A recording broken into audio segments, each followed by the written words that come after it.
ke aloha pumihana kākou. O hanani o ka wēkiu o halea shala ko Manoa.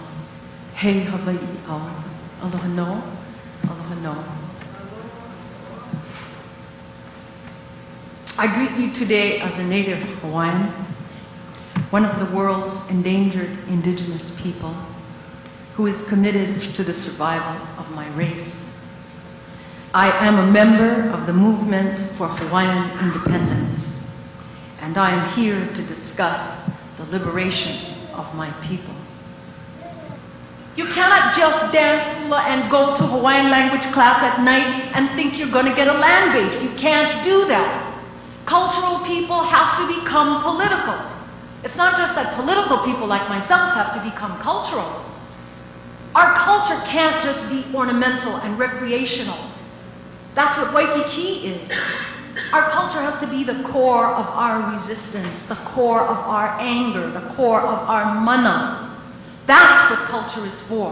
What drives independence in all of us today is resistance. To resist what they are doing to our islands and to us.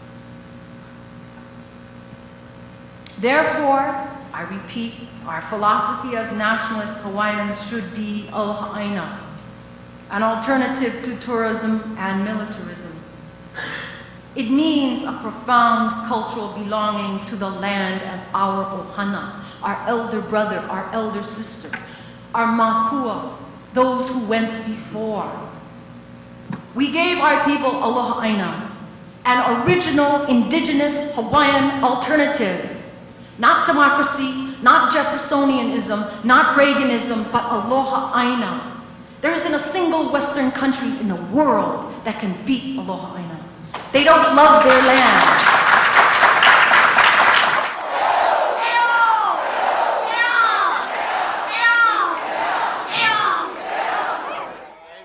We are not American. We are not American.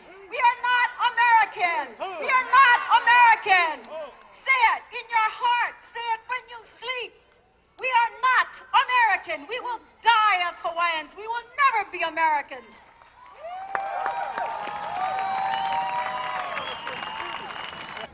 Sovereignty is government. It is an attribute of nationhood. We already have aloha. We already have pride. We already know who we are. Are we sovereign? No. Because we don't have a government. Because we don't control a land base. Sovereignty is not a feeling. It is the power of government. It is political power.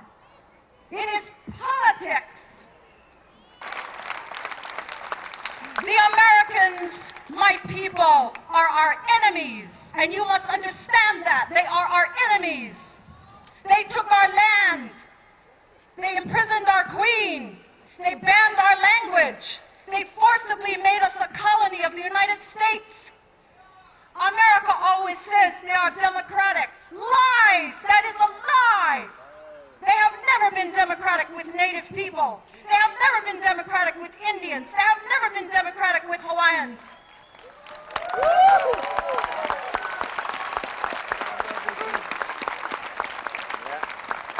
The United States of America is the most powerful imperialist country in the world. In the world. They control the United Nations. They control the Pacific Ocean. All these nuclear submarines circulating throughout the Pacific. The United States of America is a death country. It gives death to Native people. And the only way to fight the United States of America is to be political. Coup-e! Coup-e! Coup-e! Coup-e! Coup-e! Coup-e! Fight! Fight! Fight! Hi, welcome to Journey to Justice. I'm Eiko Kosasa, and I'll be interviewing people about their lives and how they came to political consciousness. My guest today is Dr. Haunani-Kay Trask, one of the most important and influential Hawaiian nationalist leaders of our times. Her speeches and writings have inspired many to stand up for truth and justice.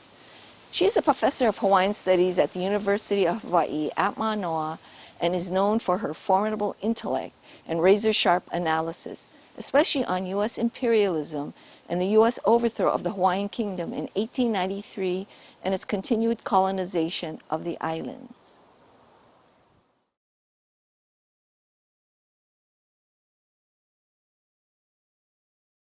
Okay, so my first question is, can you share with our viewers where you were born and raised? I was born in San Francisco, and I was raised in Hawaii. My father went there to get a degree in law, and we didn't have a law school here, and that's why I was born there. And so where were you raised? I was raised here In in Kaneohe. Kaneohe. Where were your parents from, your father? My mother is from Hana, and my father was from Kaneohe.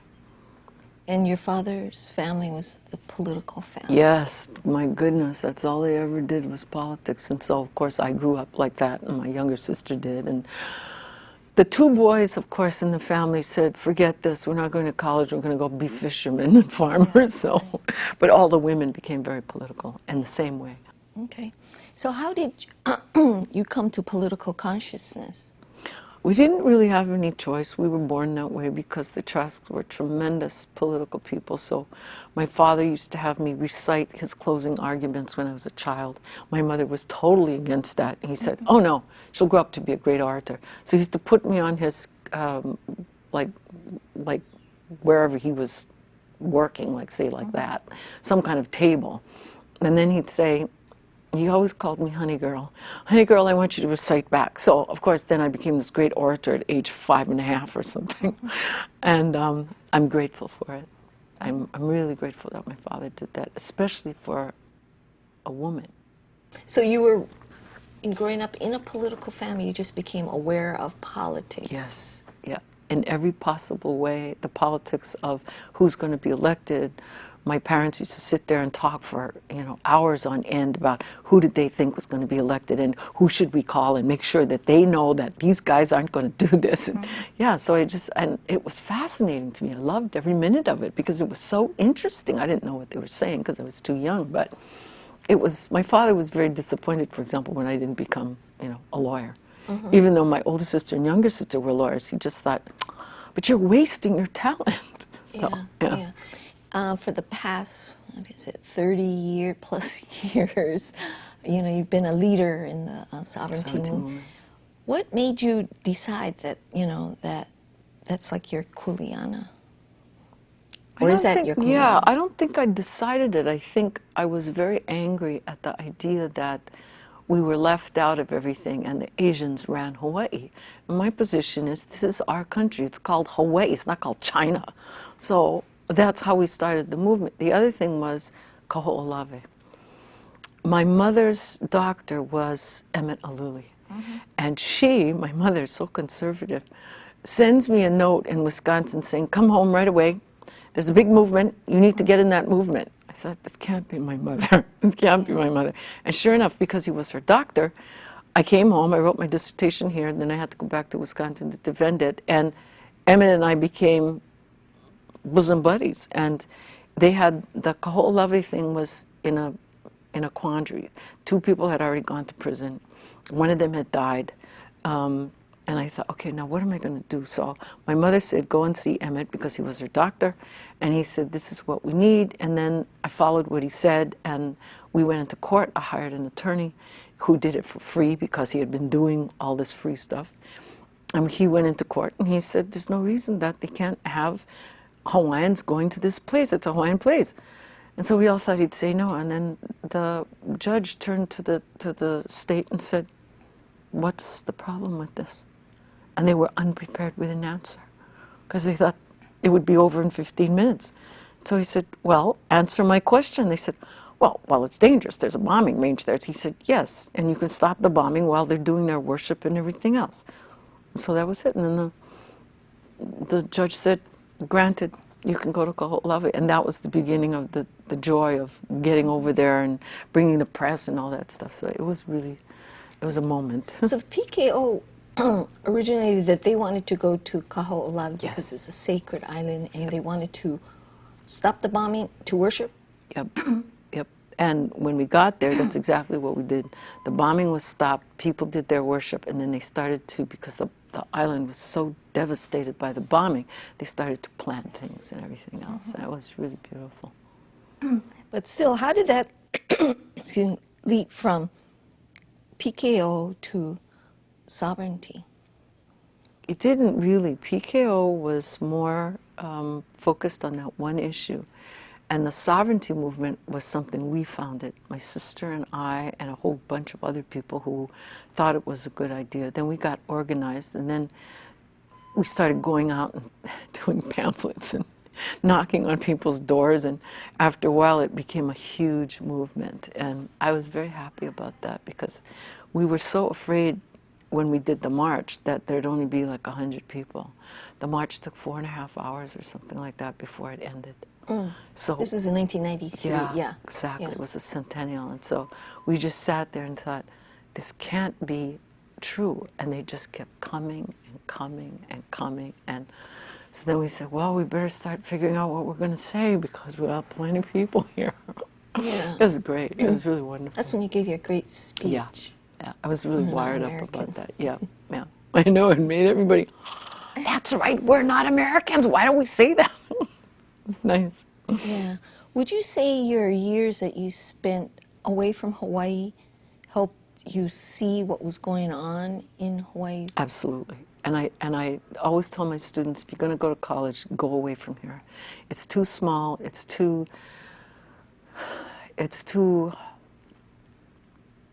problematic when it comes to what you should and should not say. People are always telling you what to say and what not to say, especially if you're young. I said, no, go away.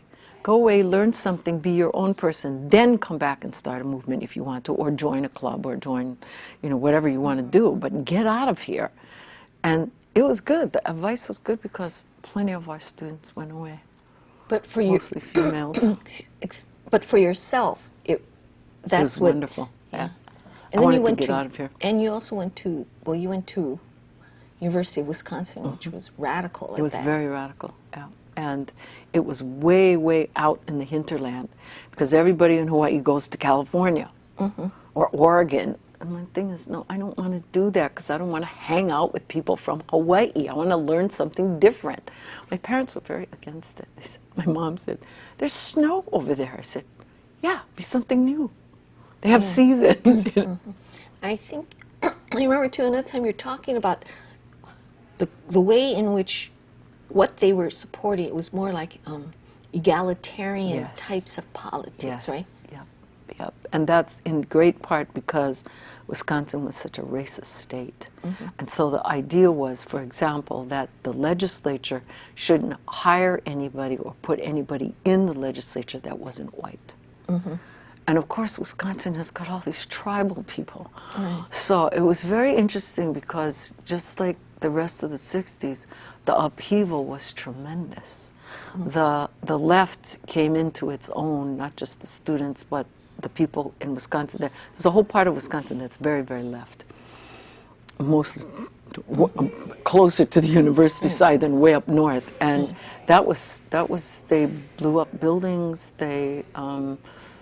The state tried to shut down the university and say that this is not a university anymore. And it was wonderful for me, because I learned all kinds of things, like how to do a sit-in, how to get dragged off without your skin coming off, all this kind of small stuff, how you just go limp and then they have to carry you. It was so interesting.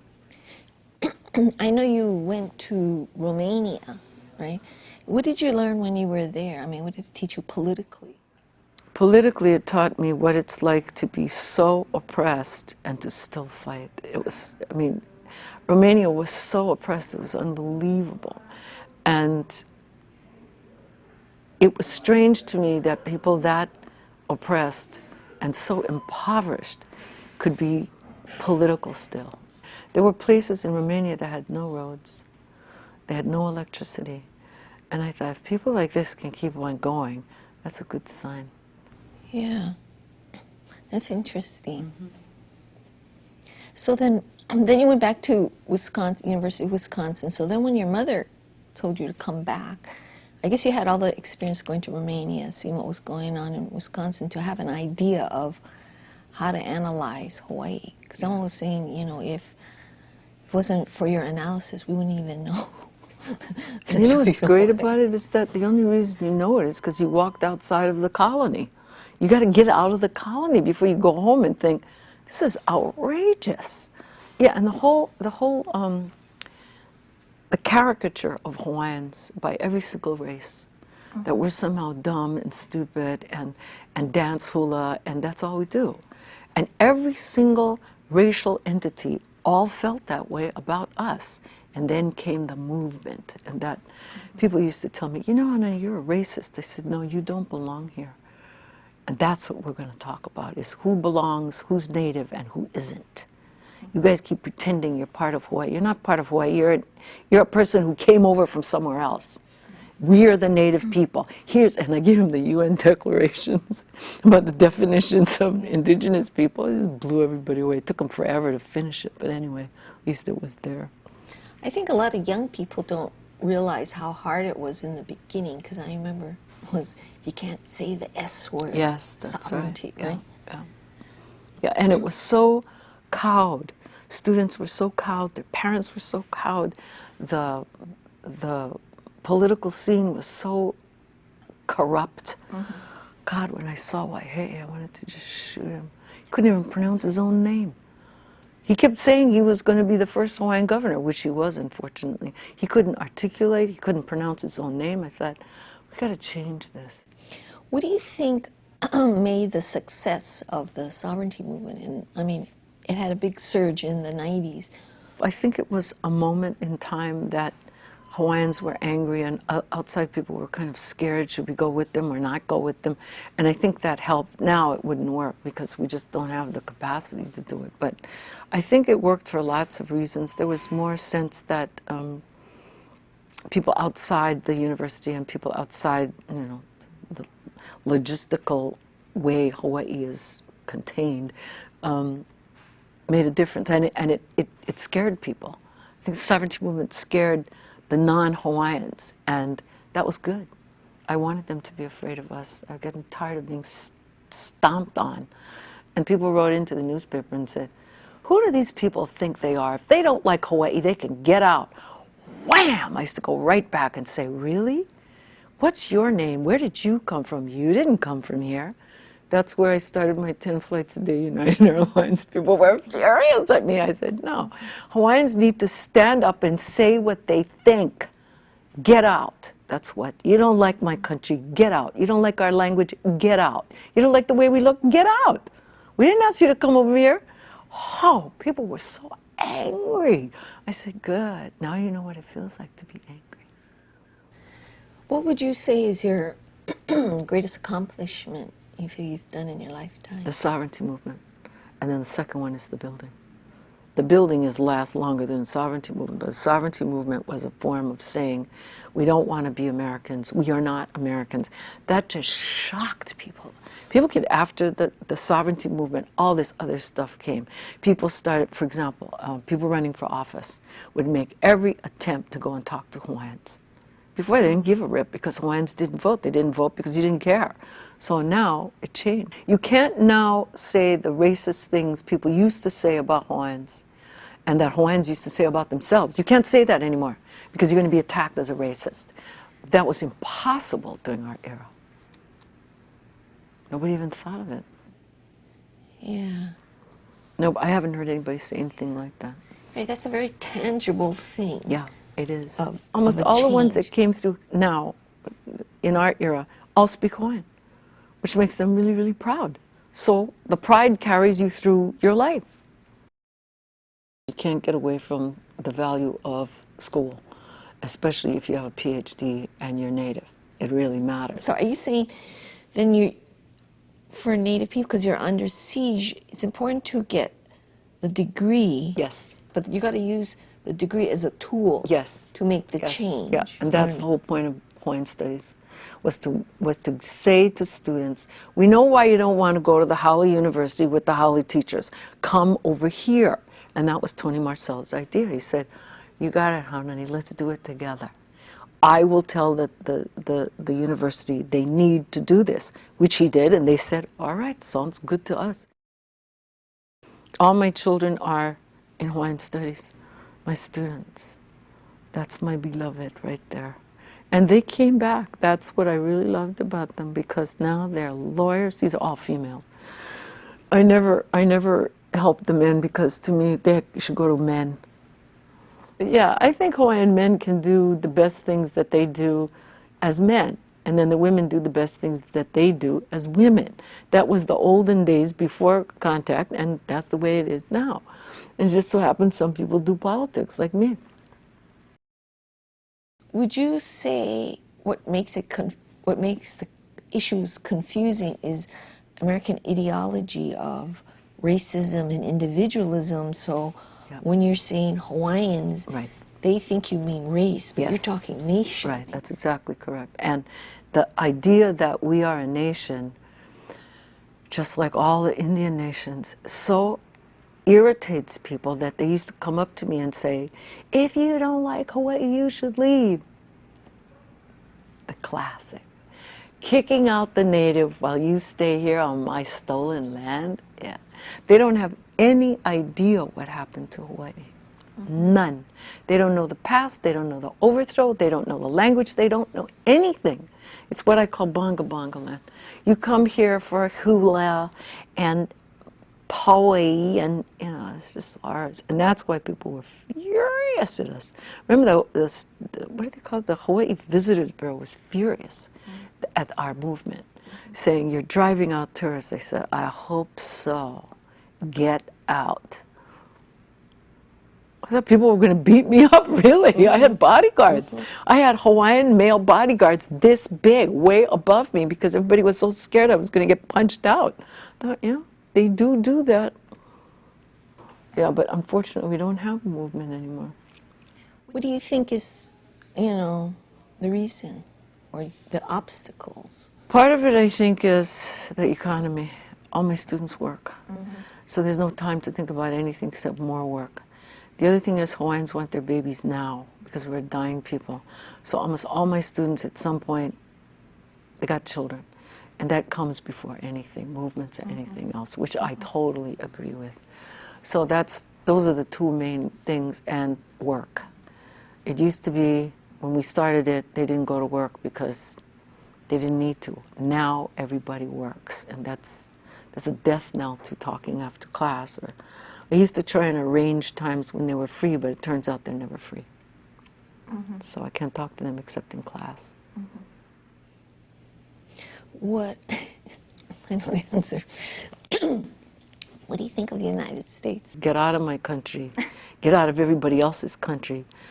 Somebody just asked me about Obama. I said, Obama's just like every other white president. Get it? Where's he making war? In a place he doesn't belong to. He didn't come from. Get out. Besides, he's not going to defeat them. You cannot defeat Afghanistan. That's impossible. They're the oldest country on earth and in the moon and everywhere else. And I thought, oh, brother, you're going to get it. I remember once you were saying part of the problem with Hawaii is because you guys are called Hawaiians, and this place is called Hawaii. I mean, the Maoris, and then there's Aotearoa, so there's two different names, so it becomes clarified. Yeah, right? it becomes very clarified. Yeah. And they're independent. The country is an independent country because the British control fell apart. But it's people laugh when you say, well, America should get out of here. They said, no, America owns this. I said, I know. And they don't belong here any more than they belong in the United States. It's a fake country. They created it. They killed off all the natives. So Americans love genocide. That's what they love. And they carry it out everywhere. That's exactly what Obama is doing now. My students were so upset. They said, can you say he's committing genocide? I said, why do American troops belong in Afghanistan? They don't. Get it? Yeah. They don't belong here and they don't belong there. Whoever watches this should remember one thing. This place is called Hawaii, and it belonged to Hawaiians for over 1,000 years. Remember that every day of your life. This is stolen country. Now, according to the United Nations, indigenous people have a right to their country. This is our country. Can we get it back? Probably not. So when you're thinking about, for example, conflict between races in Hawaii. Remember, there's the conflict in the legislature, for example, and then here's the Native people over here, out migrating, living off, you know, the Admiral Thomas Park because they're poor. Think about that. Think about the indigenous people. Because I don't think anybody ever thinks about the indigenous people anymore. I don't think they know what the word means. People, what, Americans, you know, people in Hawaii, you mean? Yeah. No, I don't think they know I mean, what that means. what it means politically. Yes. Yeah. Yeah. What do you think, do you think the Hawaiians can learn from what's going on in Latin America today? Yes. You know, with Chavez, Morales. Yes. Because that's how you get support internally to yourself, is to read other people. And then it makes you feel good because there's so many other people doing it. So what do you see people should do now? I mean, or The next what? generation needs to get up there and do it. They need to do whatever it is they think is important. So they come to talk to me, especially the Kahuna Bai era. All the ones that have graduated and go on and get jobs and stuff, they came back to talk to me and took me to my favorite place in the Kaimana. And we sat there for hours and talked about what should the next generation do. And they came up with ideas. I couldn't even follow it. It was so new and so, I told them, that sounds all good, just do it. However you do it, whether you do it because you're a teacher or whether you do it because you're a nationalist, or just do it. You can't be talking about it. You got to get out there and do it. I mean, you can talk to a group that's already doing it, but you have to do something. You can't just talk. If they fought more, they'd feel better. That's Yeah. what I think. Yeah. Resistance, you know. As long as you resist for your people, whatever you do sounds good to me. Well, is there something you haven't said that you want to say? Yes. What we need is a new sovereignty movement with new young people, because not only am I retiring, but everybody my age doesn't have any new ideas. So that's what we tried to do here, and that's what Kahuna Vai is doing. That's what the young people are doing. Unfortunately, they're all female. I don't know where the hell our men are. Maybe they're, you know, suffering from something. But the best way to get out of your suffering is to get up and attack the enemy. And the enemy remains the United States. The enemy remains the Hawaii Visitors Bureau. The Hawaii Visitors Bureau is the most racist thing on earth. We never asked for visitors and we don't want them, so get out. My students say, you expect us to say that in public? I said, why did we have a Center for Hawaiian Studies? So you can walk around and go, yes, the boss is going to do everything. Get off your ass and say it. So we'll see if they say it.